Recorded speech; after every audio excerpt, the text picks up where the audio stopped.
Welcome into the A-List podcast. I'm Kwani Lunis, joined by Sherrod Blakely and Gary Washburn as usual. How are you two today? Doing well, Kwani. I feel like I could just ask you anything today. I don't know why. I just got that feeling. Sherrod loves starting every episode with some kind of troll job. Gary, how you doing? I'm good. Yeah. Well, I ain't got stuff to ask you. For context, since now I have to explain, a few days ago, I tweeted out, ask me stuff, at like the ask me anything that people do on Twitter. And I got some pretty respectful, fun questions. I didn't expect to get anything crazy, but Sherrod and Gary have advised me otherwise. Don't do that again. In the future, I will not let people ask me anything. I learned my lesson. My takeaway from that, Kwani, was that many of my cousins don't follow you on Twitter. Because I guarantee you, if they did, there would have been some absolute 100% foolishness. Okay, wow. I'm going to definitely never tweet that again then. But let's talk about these Celtics. They just actually, unfortunately, snapped a 6-game winning streak in Toronto. But more people are concerned about Robert Williams. He was obviously out for that game. One, what is your level of concern with him being out for the rest of this regular season? I'm concerned on both a short and long-term level. Short term, I'm concerned because you are now going to be without probably your most impactful defender. I think Marcus Smart is your best defender, but I think Rob is your most impactful defender. His ability to not only handle his business, but also clean up the mess that every now and then comes up when one of the guards gets beats off the dribble and he's got to patrol that back line. Long term, my concern level is for Rob, because Rob's only 24 years old. He's got a lot of basketball left in his career. And this is the type of injury, that torn meniscus where, we don't know whether it's something as minor as what Joel Embiid had, where he only missed, I think, 1 game, maybe 2. Or is it something more serious like what Lonzo Ball is dealing with, who has missed several weeks? My concern long-term is for Rob. Short-term my concern is for this team. Gary, What are you more concerned, long-term or short-term? I'm concerned short-term. I mean, this is a special team. It could be a special team, could have a chance to make a long run, and you're losing your defensive anchor. And, like you look at last night's game against Toronto, how many easy points they just didn't get because they didn't have the lob option. Like Toronto collapsed in the paint, threw 4 defenders in there. So anytime a Celtic went to the basket, we're obviously not Jayson and Jaylen. They didn't have those guys. They played a very good game, but they just found it hard to score because they didn't have Rob in that dunker's position ready to just, throw it up. I'm going to dunk on somebody. Yeah. They're going to miss that. But you're also talking about a guy who plays 28 minutes a game, something like that. So he's not one of those 40-minute guys. That's why you got Theis. They just got to make the best of it. I do think, honestly, there are players out there, like there's a guy that they had that they didn't play him, signed to a 2-day contract, Norvell Pelly, who's one of those like jumpers, shot blocking dudes. Like he's a low budget Rob. I'm not saying he's Rob or whatever, but he's a dude who's 6'11", who blocks everything he sees, like that type of thing. Like they signed the young man, Juwan Morgan, to a 10-day. He's 6'7". I don't know why. Maybe just to have depth when they give guys games off. But this guy, I looked up. He's playing for the Cleveland Charge. He's available. And to me, like you need like a low budget, immediate stopgap, another 7-footer. Bring him in and let's see what he can do. And you already had him. So obviously maybe they have something again. I don't know what he did in his time here. He never played in the game, I don't think. But Ime seems to think that they can do good things with Theis. And Theis played hard last night or whatever, but they've got to reinvent themselves a bit defensively in the paint to be as good. And we haven't seen Horford, obviously, in a couple games. So let's see what happens against the Heat because he's expected to return. But I'm more worried I mean, I think Robert's got to figure out what's best for him long term. You know, do you do the extensive surgery? Like, I think there's with the meniscus, you can either cut the portion off that's torn and kind of mend it, the short-term solution, or do like the Derrick Rose surgery several years ago where you like mend it and you completely like reform it, and that takes longer. Okay. And that could mean more knee degeneration down the road. So if I'm Robert, I got to make the best decision for me. But, you know, short term, the Celtics are going to be damaged by this, no question. But I think they can get through it. Here's the thing about Rob. Oh, yeah.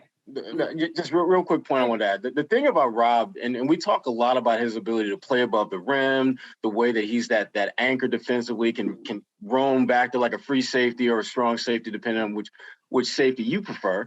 But the one thing he brings to the table that I noticed was really, really a problem in Toronto is his court vision. There were a couple of times where Daniel Theis just made really bad plays by just simply not having the court vision or the ball savvy to get the ball where it needed to be when it needed to get there. And there were a couple of times where, at least one time, where it led to a turnover and a layup at the other end of the floor.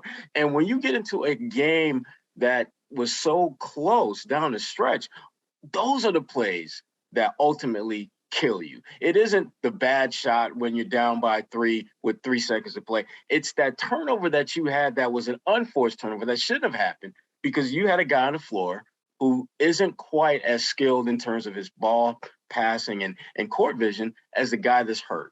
And so I think when we talk about Rob Williams, I think his ability to get the ball where it needs to be when it needs to be there is one of the low-key strengths of his game that they're going to miss. I would argue that they're going to miss that as much, if not more, than the things that he does above the rim and what he does as a defender.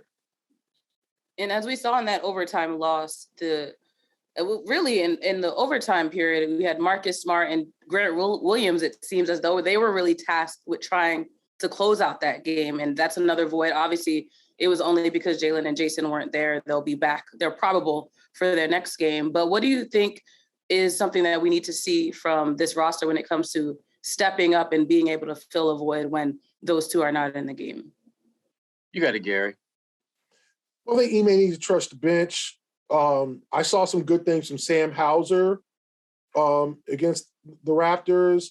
You know, Peyton's playing at a solid, but he missed some shots he might have been able to hit down the stretch.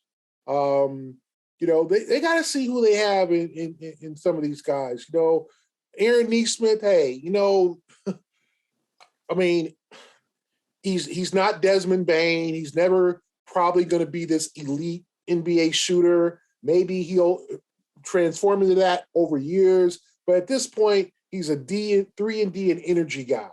An occasional 3. I'm not talking about consistent 3. He hit that big shot. Someone commented on Twitter, that might have been the biggest shot of it at the Celtics. That one in the fourth quarter, they gave them a 4-point lead that they ended up blowing and allowed the game to go to overtime. But Ime's got to use these last 8 games to see what he's got in some of these guys. And, you know, I think, you know, he put some guys in positions against the Raptors to shine, and many of them did. I mean, you got to give them all the kudos and props for pushing Toronto. They should have won the game. And there's not, well, Toronto took it from them. I mean, you know, I'll start with Sherrod. The key, those 2 Van Vliet 3-pointers, one where, I mean, in the offensive rebounding by Anunoby to create those positions, I mean, that kind of changed the game. The Celtics were really close to putting it away, and then, you know, they just didn't have the closer down the stretch. And then Toronto, and then Siakam took over. But that was Toronto's frontline team. I mean, that was a team that's been wiping people out. And they had to sweat. I mean, they should have lost that game. The Raptors were very celebratory. And, you know, it was like, oh, you didn't beat Jayson and Jaylen. You basically had in there 80 points at home per game, you know, 80 points there, you know, with Robert and Al and Jaylen and Jayson at home. But okay, you know, so I think Ime needs to spend the next few games, especially Indiana and Washington. All the games are valuable. You want to win them. Seeing what he has in some of these guys. Don't I mean, did you call him up not to play? Did you call Juwan Morgan up to sit? Okay, why? Matt Ryan is supposed to be this elite shooter. See what he has. Stauskas, they haven't taken a look at him. See what he has. Like, you need floor spacing. I think you saw against the Raptors, like, Hasuer can shoot, and he's getting to the point where he can consistently make them in games in real NBA competition. And he missed one that went, that would have, been, really turned the tide in the game in the fourth quarter. But I thought he did okay in his minutes. See what Stauskas, Ryan, if you're going to bring these guys up, if you're going to sign them, then see what the hell they have. And at least, for the postseason, maybe you can use them in a spot or two. I think Hasuer, more than any other player in that game, made the most of his minutes. And to your point, Gary, he was making shots, that's why you signed him. But what he was also doing was he wasn't getting his ass kicked on defense. He wasn't locking nobody up, but he was not nearly as bad defensively as we have been led to believe is the reason why he doesn't play. I don't get it at this point when you realize that your defense isn't going to be quite what it used to be because you don't have Rob. So you're going to have to make up for that in some way, shape, or form. You're not going to get other elite defenders on the floor to shut people down the way Rob was able to help you do that. So if you're not going to do that, what do? You find other guys who can make shots. You get more guys on the floor who can get you buckets. And Hasuer, to me, he was the most impressive among all their reserves because not only did he do his job, but the flaws in his game weren't exposed. And Toronto, they damn sure tried to expose him. Every single time they did a switch where you had like Van Fleet, who was guarded by him, he went right at him. If they put a big like Pascal on him, he went right at him. And they did not have a lot of success against him. And again, obviously he played more minutes than he normally would if, let's say, you have Jaylen and Jayson in the mix. But the fact that he was on the floor, the fact that he made shots, and the fact that he did not crush you defensively, that bodes well for his future. It bodes well for his confidence, and it gives you another potential weapon that you might have to employ. You might have to put out there on the floor in the playoffs. So to me, he was my favorite part of that game at Toronto, simply because he showed the kind of growth and potential to actually help this team in what is clearly going to be a time of need when you're going to be without Rob Williams.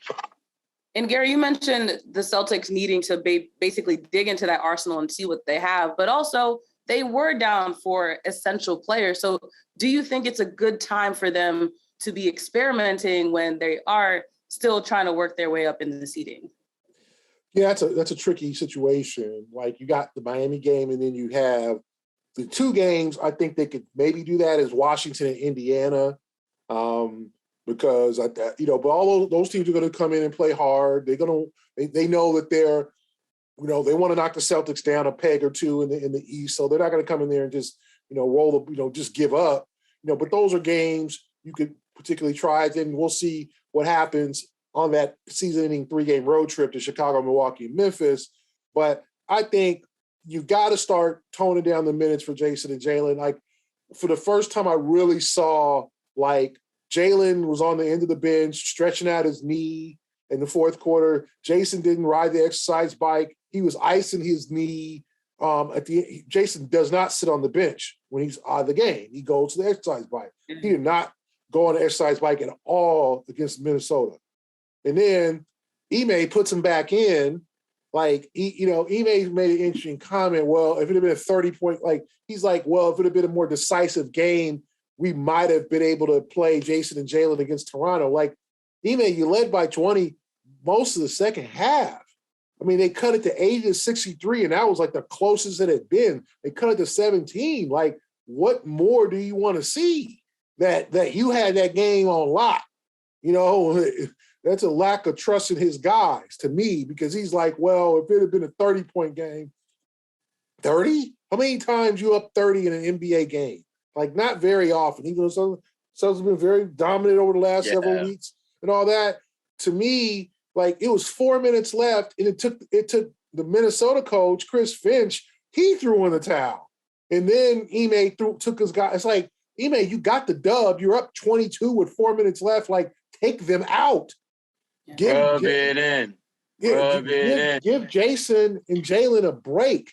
And so I knew, I was like, I just have a real feeling neither of these guys are going to even see Toronto. Like, they ain't making that, they ain't pulling out their passports for that trip. So I think he's going to need to keep them to 30 minutes a game, especially in those 2 games.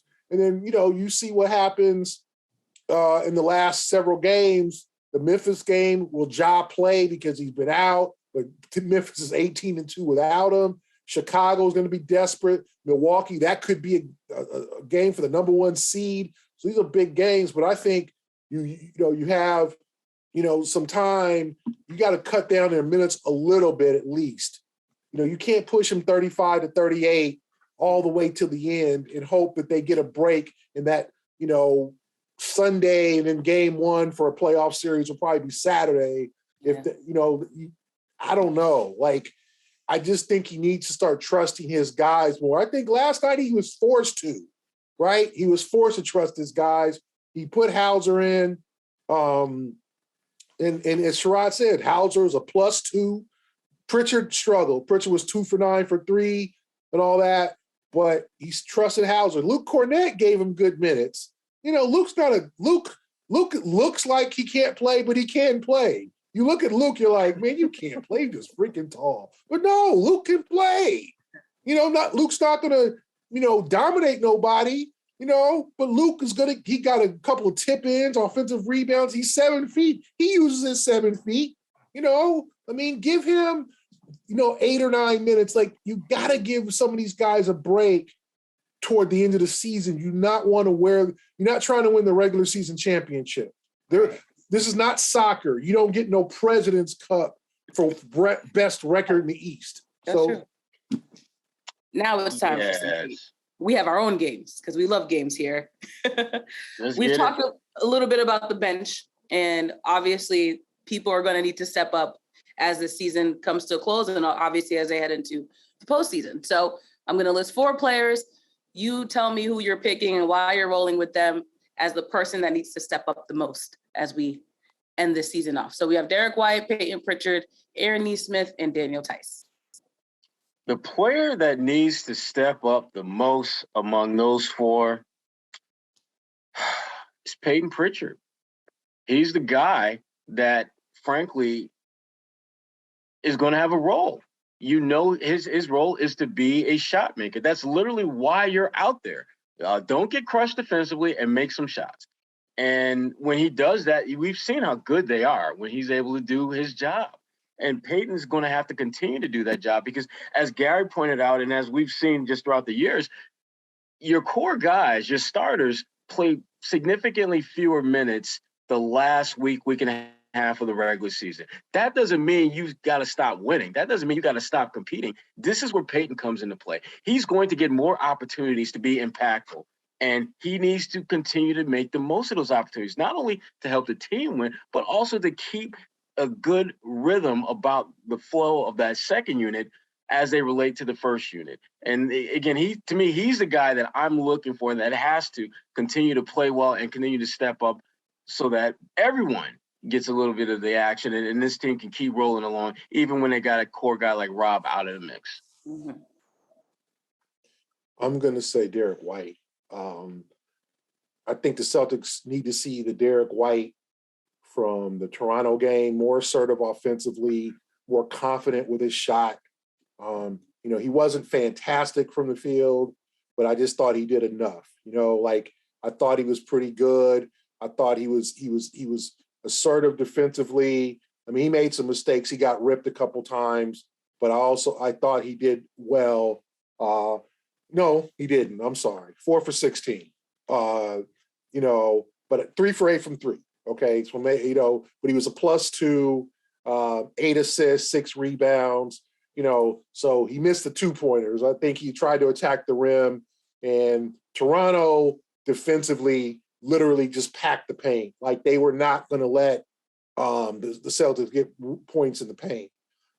So I need to see more assertive, better Derek White. And I thought he showed flashes of that the other night.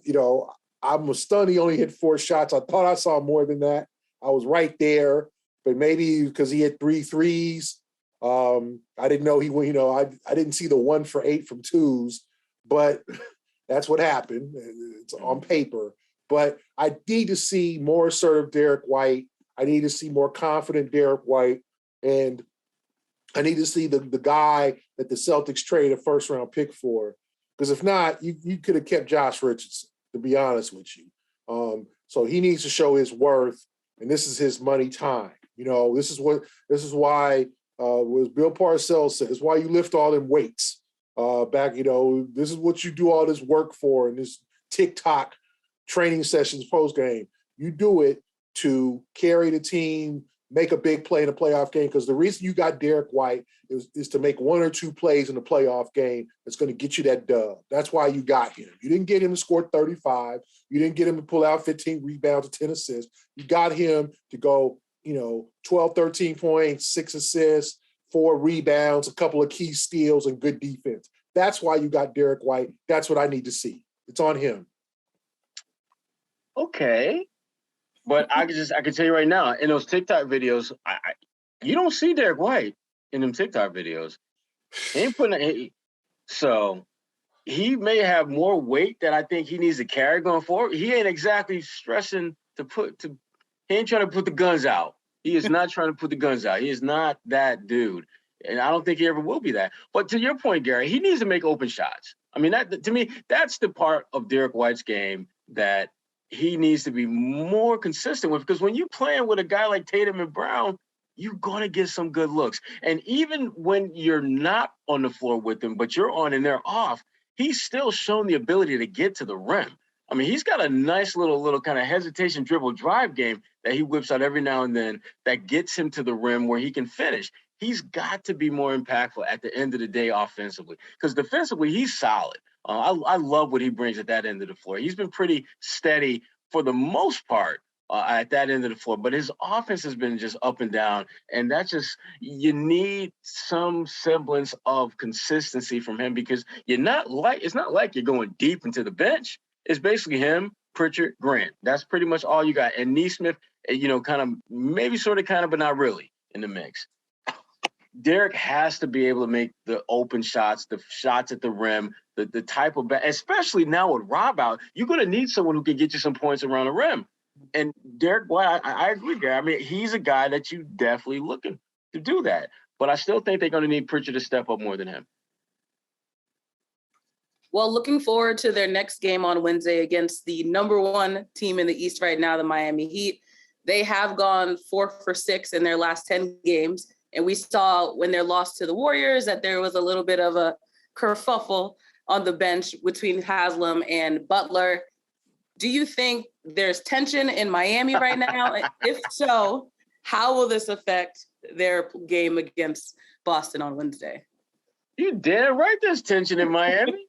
There's always tension in Miami, though. Look, listen. When you got your sage veteran Haslam, who is saying what he's going to whip of yours. Mm-hmm. Then you got the head coach who takes the damn clipboard and throws it down. And now that mic was nowhere near the damn clipboard, but you could hear it loud and clear. Yeah. He was hot.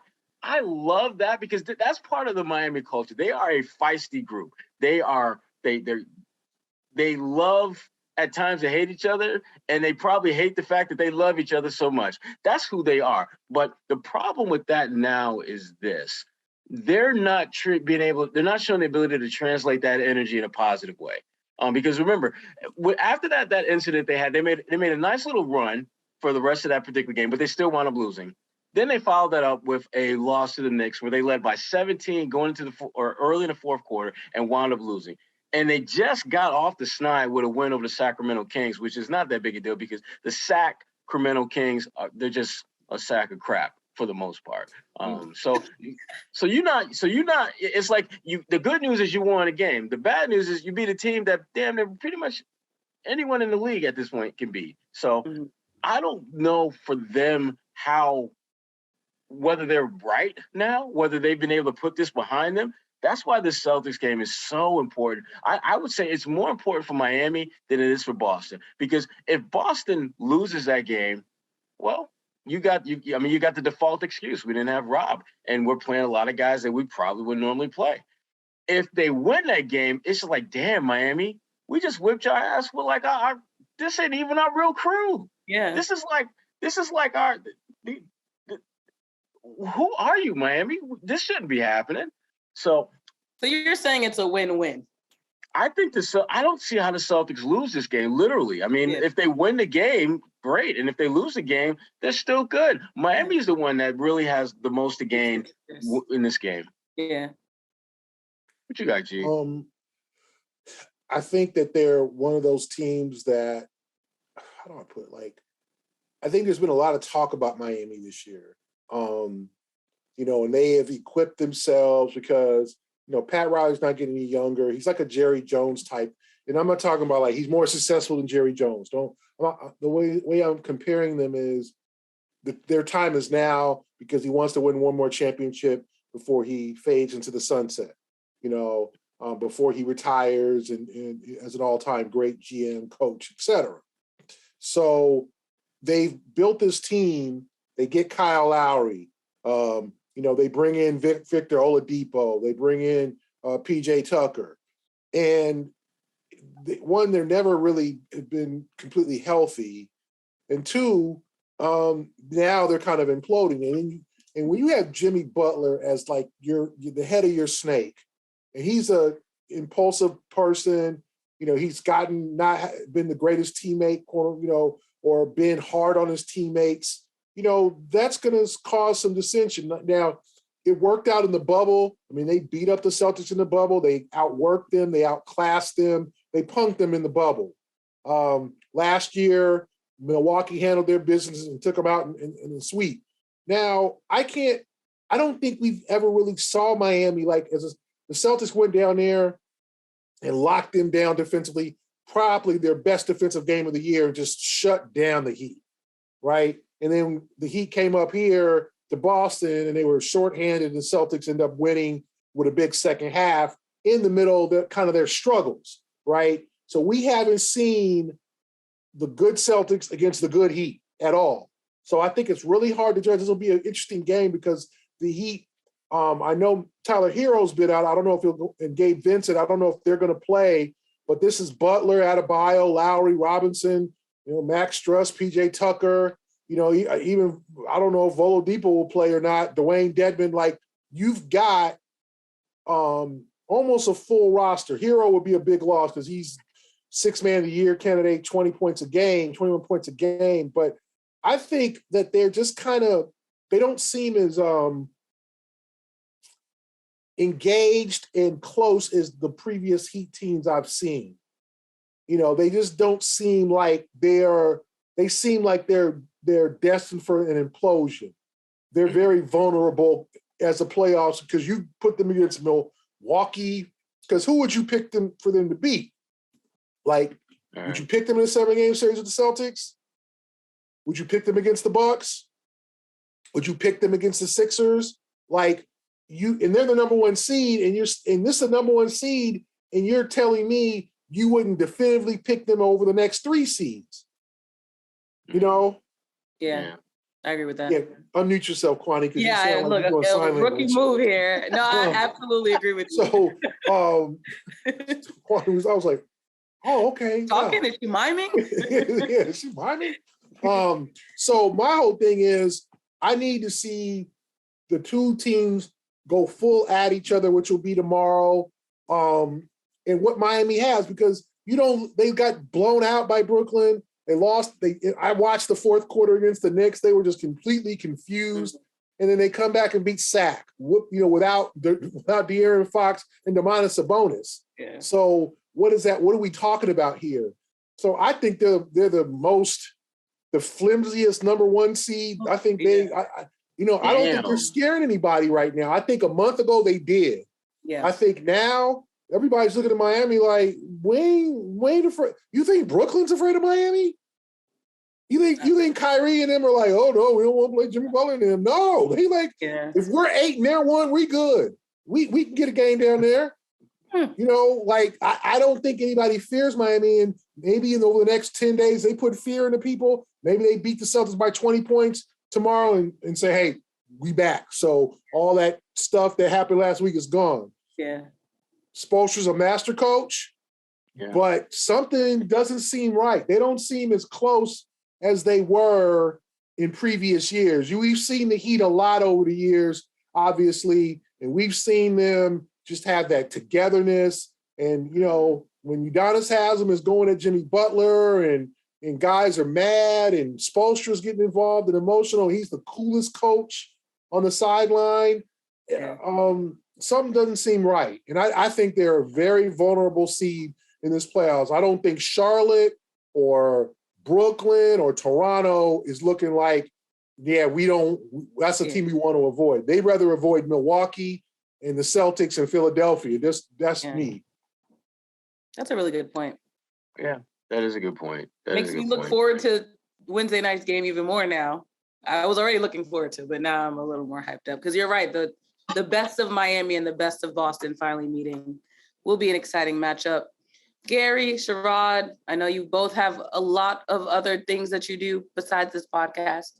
Do you have anything exciting coming up? I need to get my AMA game going, like you, Kwani. Ask me anything. That's what I need to do. I honestly think both of you should tweet that out and see what kind of responses you get. AMA game, what's that? It's called Ask Me Anything. Ask me anything. That's essentially what I tried to do. That's what we do, Gary. That's what the young folks do now. That's what the kids are doing, Gary. We try to keep I've seen that on Instagram, but not Twitter. Like, Kwani, do that on IG. Do not do that on Twitter. I have a better following on Twitter, though. I get more engagement. You got more people following you on Twitter. That's a shocker. But that means there's more fools out there. More fools out there. Kwani, do not do ask me stuff. Just as a piece of, you aren't taking my advice. I'm just some old dude. I'm gonna support you on this one, Kwani. Do not ask me stuff. AMA. No, ask me stuff about basketball. Ask me stuff about NBC. Like, put a subject on it. Okay, fine. You want to take open questions. Because somebody gonna ask you a question you ain't trying to hear. I'm just saying.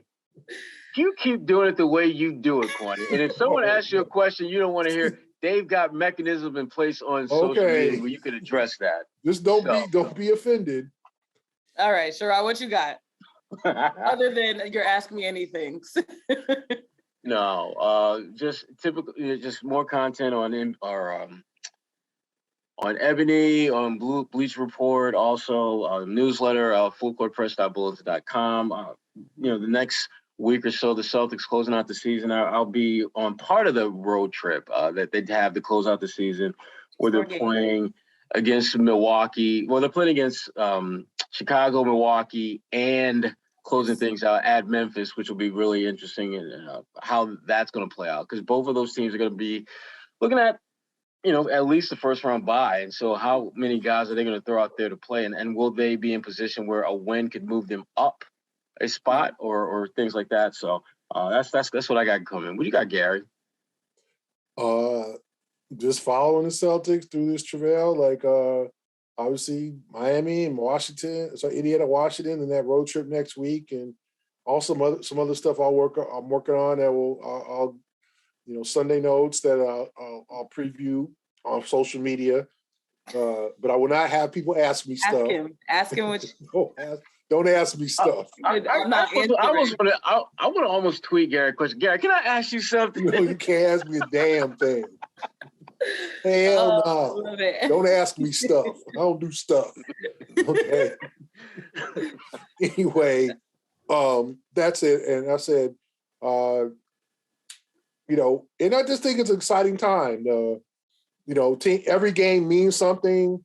The NBA is at a real enthusiastic time because obviously with the play-in and Toronto trying to avoid the 6th, 7th seed in Cleveland and who's number one and what's going to happen with the Lakers. Are they going to miss the playoffs entirely? Like all that is intriguing. And there's, about 10 days, a little bit less than 12 days left in the season.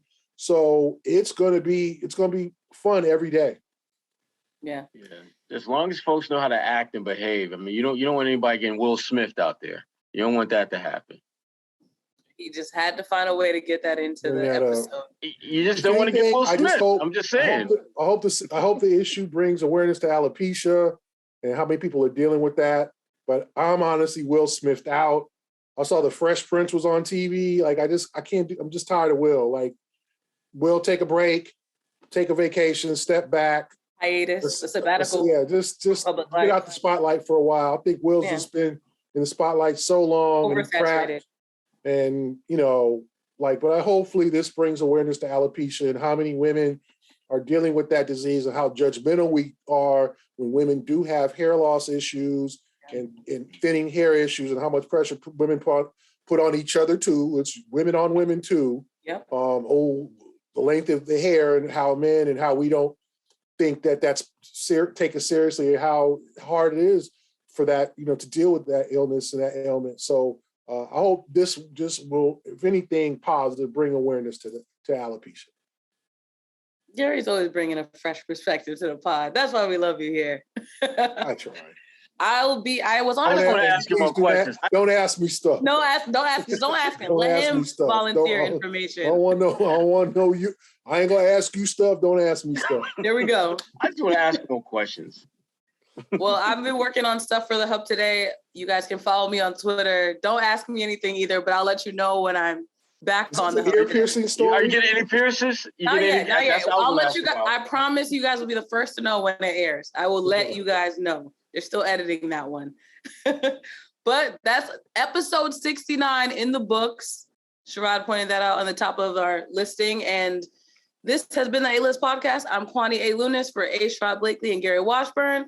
Thanks for listening once again, and we'll be back next week.